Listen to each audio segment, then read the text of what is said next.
નમસ્કાર વિદ્યાર્થી મિત્રો, એક્સપર્ટ એકેડમીની યુટ્યુબ ચેનલ પર દરેક વિદ્યાર્થીનું ખૂબ ખૂબ હાર્દિક સ્વાગત છે. પ્રથમ પરીક્ષા નજીક આવી રહી છે.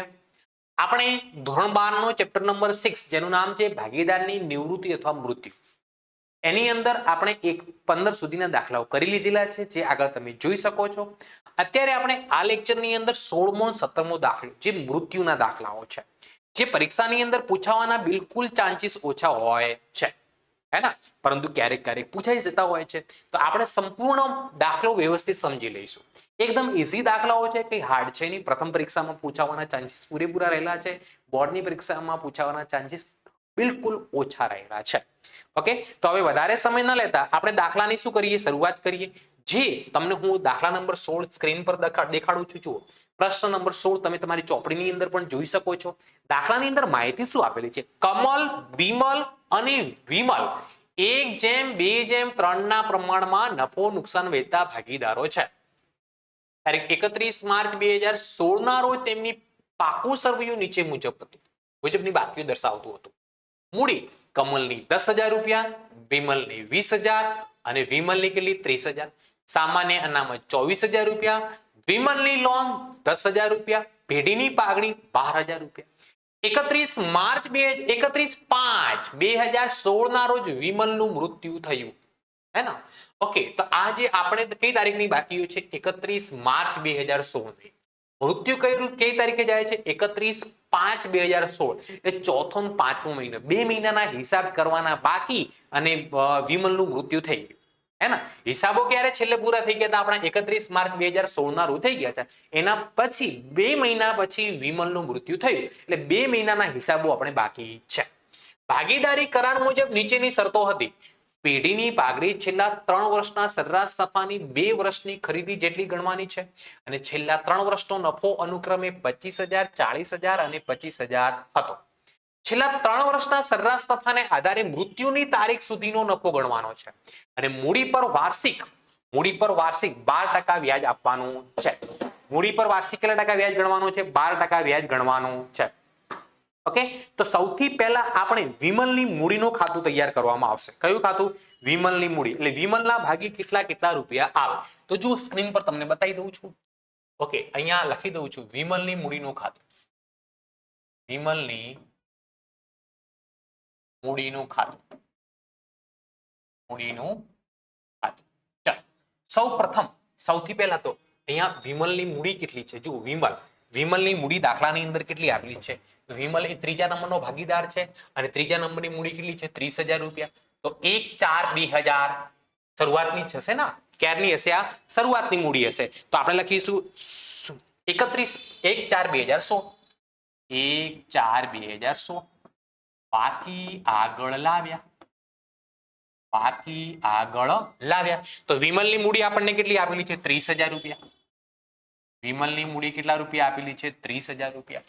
ચલો, એના પછી દાખલામાં જોઈ લઈએ સામાન્ય અનામત. તો આપણે ફક્ત વિમલનું જ ખાતું બનાવવાનું છે. તો સામાન્ય અનામત વિમલને મળે? હા, મળે.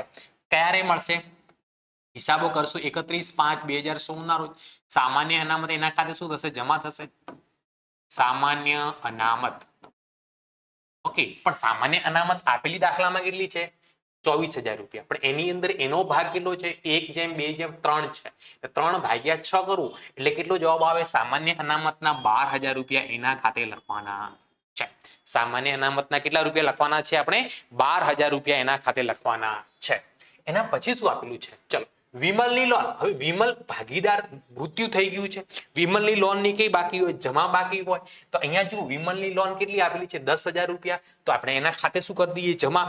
કઈ તારીખે? 31/5/2016. હે ને? લોન ખાતે કેટલા રૂપિયા? 10,000 રૂપિયા. બીજું, લોન પર વ્યાજને આપવું પડે તો લોન પર વ્યાજ બી એના ખાતે જમા કરી દઈએ. 31/5/2016 ના રોજ લોન પર વ્યાજ. જુઓ, રકમ કેટલી? 10,000. ભાગીદારની લોન પર કેટલા ટકા વ્યાજ ગણાય? 6%. કેટલા મહિનાના હિસાબો બાકી? તો કે 2 મહિનાના. કેટલા મહિનાના? 2 મહિનાના. તો જુઓ, 10,000 ના 6% ગુણ્યા 2/12 કરું એટલે કેટલો જવાબ આવે? 100 રૂપિયા. વિમલની લોન પર કેટલા રૂપિયા વ્યાજ આપવાનું રહેશે? આપણે 100 રૂપિયા આપવાનું રહેશે.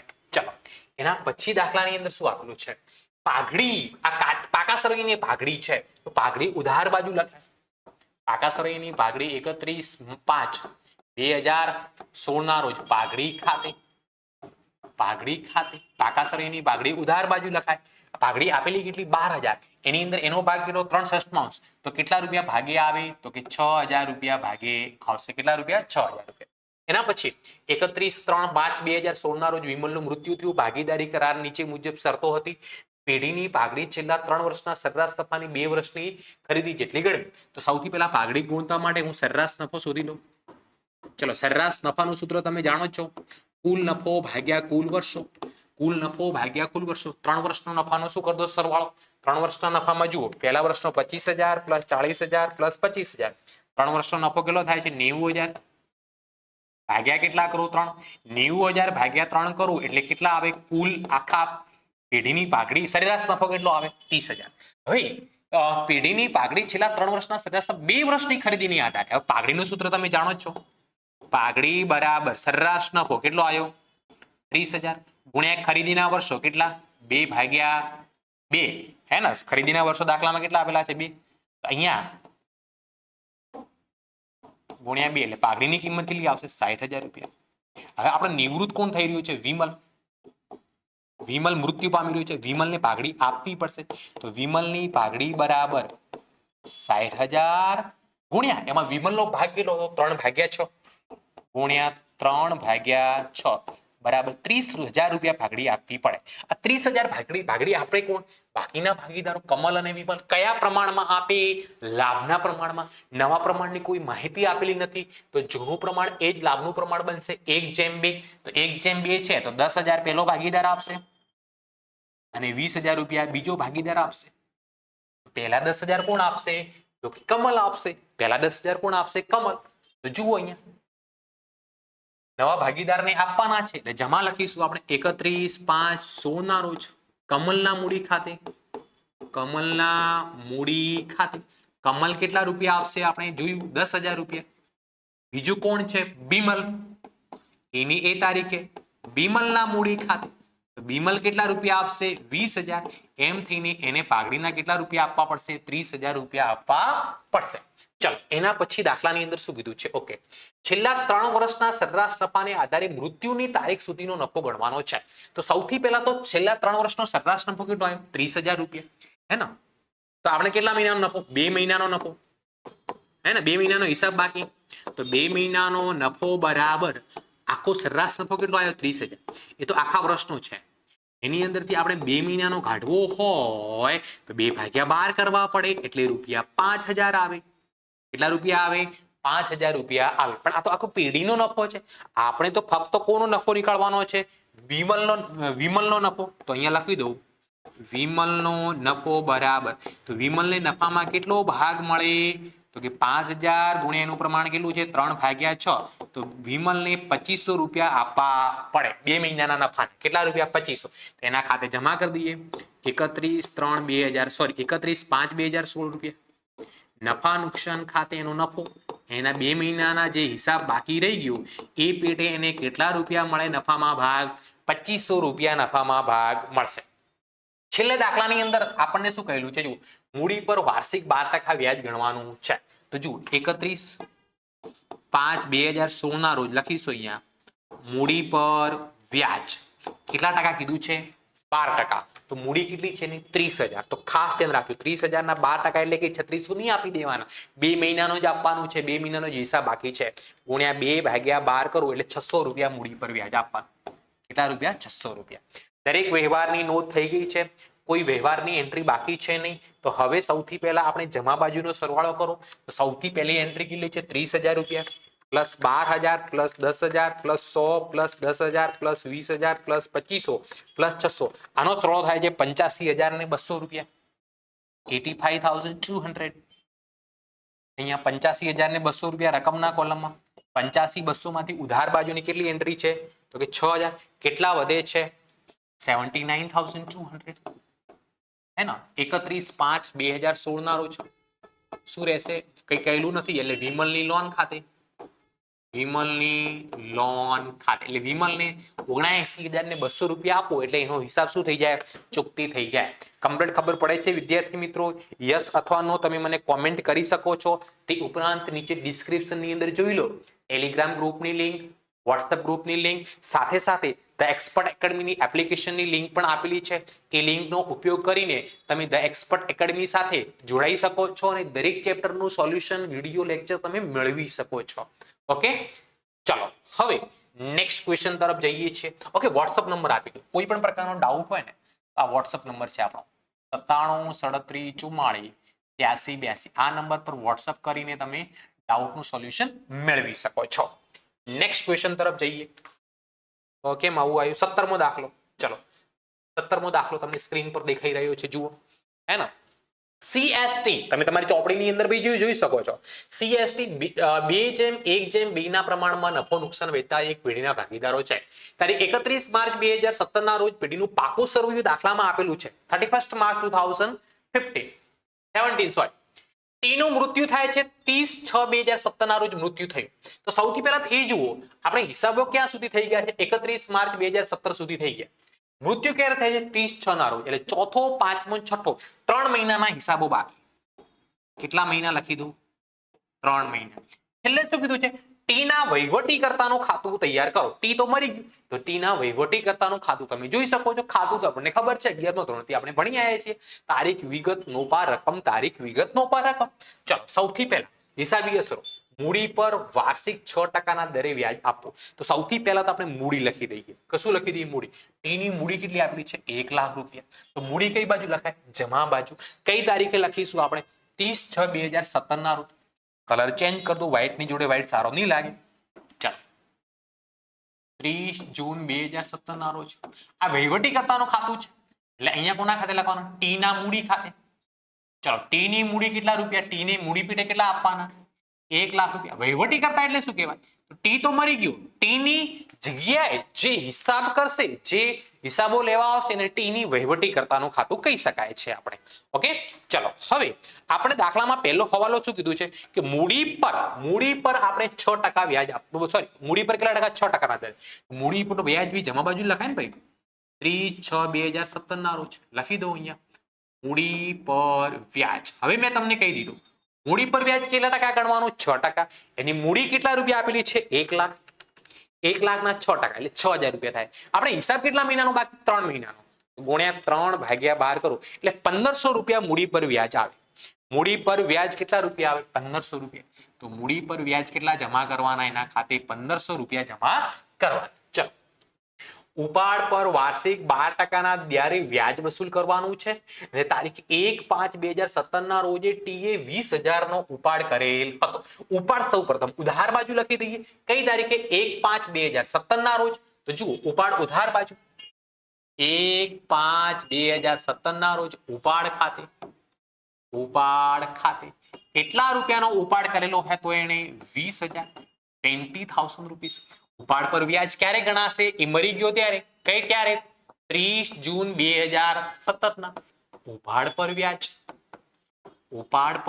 હવે અહીંયા ઉપાડ પર 3 મહિનાનું નહીં ગણાય. કેમ કે ઉપાડ કઈ તારીખે કર્યો છે? 1/5/2017 ના રોજ કર્યો છે. તો પાંચમો અને છઠ્ઠો 2 મહિનાનું ગણાશે. કેટલા ટકા? 12%. તો જુઓ 20,000 ગુણ્યા 12% ગુણ્યા 2/12 કરો તો એનો ઉપાડ પર વ્યાજ કેટલું આવે છે? 400 રૂપિયા આવે. ચલો ઉપાડ પર વ્યાજ 400 આવી ગયું. એના પછી દાખલાની અંદર શું આપેલું છે? ઓકે, છેલ્લા 3 વર્ષના સરેરાશ નફાની 2 ગણી ભાગડીની કિંમત ગણવીને છેલ્લા 3 વર્ષનો નફો નીચે મુજબ હતો.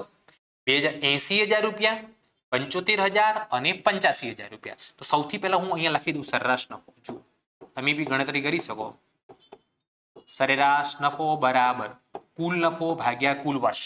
તો સરેરાશ નફામાં 80,000 વત્તા 75,000 વત્તા 85,000 કરું એટલે 2,40,000 આવે. 2,40,000 ભાગ્યા કેટલા કરું? 3 એટલે કેટલા રૂપિયા આવે? 80,000 રૂપિયા આવે. કેટલા રૂપિયા? 80,000. બીજું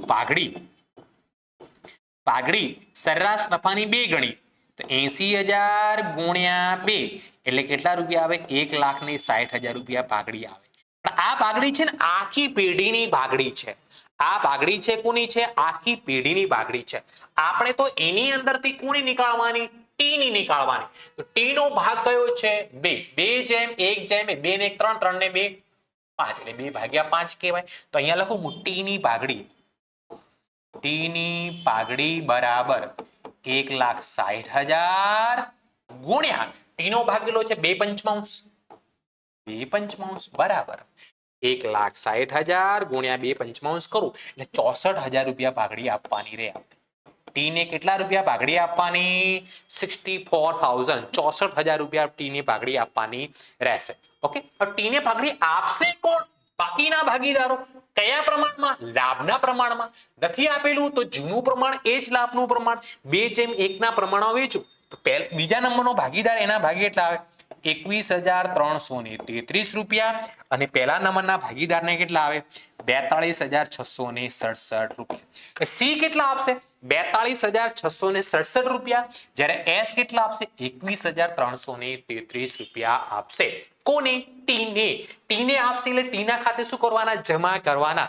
કઈ તારીખ? 30/6/2017 ના રોજ. ચલો સૌથી પહેલા લખીએ સી ના મૂડી ખાતે. સી ના મૂડી ખાતે કૌંસમાં લખવું હોય તો લખી શકાય ભાગડી. તો સી કેટલો આપશે? 42,667 રૂપિયા. 42,667 રૂપિયા. જ્યારે 30/6/2017 ના રોજ એસ ના મૂડી ખાતે. એસ ના મૂડી ખાતે ભાગડી એ કેટલી આપશે? 21,333 રૂપિયા. 21,333 રૂપિયા ભાગડી આપશે. ઓકે, ચલો નેક્સ્ટ આગળ. છેલ્લા વર્ષના નફાના આધારે નફામાં ભાગ આપવો. છેલ્લા વર્ષના નફાના આધારે નફામાં ભાગ આપો. છેલ્લા વર્ષનો નફો આપણને કેટલો આપેલો છે? 85,000 રૂપિયા. હે ને? તો આપણે કેટલા મહિનાનો? 3 મહિનાનો નફો લખવાનો છે. કેટલા મહિનાનો? 3 મહિનાનો નફો. 3 મહિનાનો નફો એટલે આખા વર્ષનો નફો કેટલો? 85,000. એમાં 3 મહિનાનો. કેમ 3 મહિનાનો? કેમ કે હિસાબ કર્યા પછી 3 મહિના પછી આપણે હિસાબો કરી રહ્યા છીએ. 85,000 ગુણ્યા 3/12 કરું એટલે 3 મહિનાનો નફો કેટલો? 21,250. પણ આ તો આખી પેઢીનો નફો છે. એની અંદરથી આપણે ટી નો નફો લખીએ અહીંયા.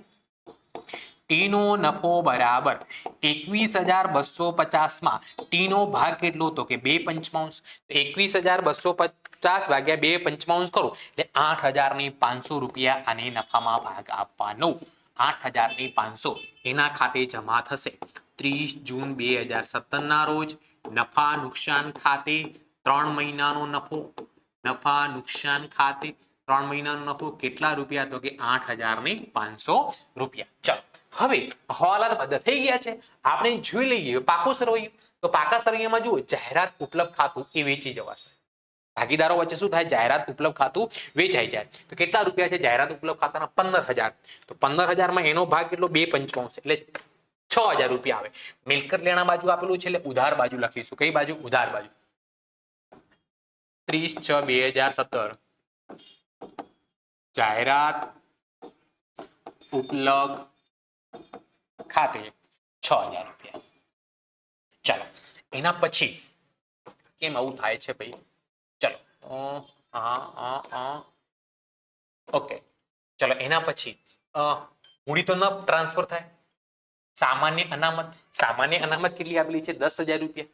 સામાન્ય અનામત 10,000 પણ વેચી દેવાની. 10,000 ગુણ્યા એનો ભાગ કેટલો? 2 પંચમાંશ 4,000 રૂપિયા. જમા બાજુ લખાય. 30/6/2017 સામાન્ય અનામત કેટલા રૂપિયા લખીશું આપણે? 2,000 રૂપિયા. ચલો એના પછી ટી ની લોન જમા બાજુ આપેલી છે. ટી ની લોન કઈ બાજુ છે? જમા બાજુ. ટી ની લોન કેટલા રૂપિયા આપેલી છે? 25,000 રૂપિયા. ટી ની લોન ખાતે કેટલા લખીશું? 25,000 રૂપિયા. ઓકે, ટી ની લોન ખાતે કેટલા લખવામાં આવશે? પાકું સરવૈયું 1 મિનિટ જોઈ લઉં છું. હા, આ સામાન્ય અનામત લખાઈ ગઈ છે. ઓકે, 10,000. આ સામાન્ય અનામત નથી, ભૂલથી લખાઈ ગયું છે. કારીગર અકસ્માત વળતર ભંડોળ છે. શું છે? કારીગર અકસ્માત વળતર ભંડોળ. હે ને? કારીગર અકસ્માત વળતર ભંડોળ. હે ને? પછી લેણદારો અહીંયા દાખલામાં લખવાના રહી ગયા છે લગભગ. લેણદારો 35,000 ના છે. ઓકે, ચલો. તો કારીગર સામાન્ય અનામતની જગ્યાએ શું લખી દઉં? કારીગર અકસ્માત વળતર ભંડોળ. કારીગર અકસ્માત વળતર ભંડોળ. અને ટી ની લોન 30/6/2017. ટી ની લોન જમા બાજુ આપેલી છે, કેટલા રૂપિયા છે? 25,000. ટી કોણ છે? ભાગીદાર. ભાગીદારની લોન પર કેટલા ટકા વ્યાજ આપવું પડે? 6%. તો 25,000 ના 6% ગુણ્યા કેટલા મહિનાનો બાકી હિસાબ? 3 મહિનાનો. ગુણ્યા 3/12 કરું તો 375 રૂપિયા આવે. કેટલા રૂપિયા? 375. 30/6/2017 લોન પર વ્યાજ. ચલો, અહીંયા બી દરેક એન્ટ્રી થઈ ગઈ. હવે ફક્ત શું કરવાનું રહ્યો? સરવાળો.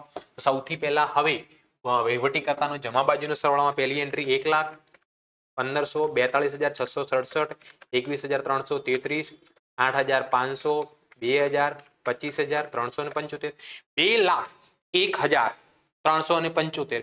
1 મિનિટ 1 લાખ રૂપિયા. ચલો, 4,000. ઓકે, કારીગર અકસ્માત વળતર ભંડોળ પેટે કેટલા આપેલા છે દાખલાની અંદર? 10,000 આપેલા છે. 10,000 માં એનો ભાગ કેટલો છે? 2/55, એટલે 4,000 રૂપિયા આવે. કેટલા આવશે આને? 4,000 રૂપિયા. ચલો, હવે સરવાળો કરું.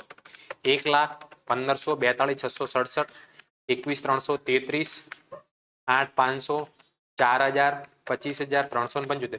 2,03,375 રૂપિયા. 2,03,375 રૂપિયા. આ બાજુ બી લખીશું આપણે. 2,03,375 માંથી ઉધાર બાજુનું ટોટલ બાદ કરી દો. 20,000 ની એન્ટ્રી, 400 ની અને 6,000 કેટલા વધે? 1,76,975. 1,76,975. ટીની લોન ખાતે, ટીની વહીવટ કરતાની લોન 30/6/2017. ટીના વહીવટી કરતાની લોન ખાતે. કમ્પ્લીટ ખબર પડી ગઈ વિદ્યાર્થી મિત્રો? તો હવે આપણે નેક્સ્ટ લેક્ચરની અંદર 18મો અને 19મો દાખલો કરીશું, એટલે આ ચેપ્ટરનું શું થશે? પૂર્ણાવતી થશે. પછી આપણે ચાલુ કરીશું વિસર્જન. તો મળીએ છીએ આપણે નેક્સ્ટ લેક્ચરની અંદર. Thank you so much. ખૂબ ખૂબ આભાર. Tata, bye bye, C you.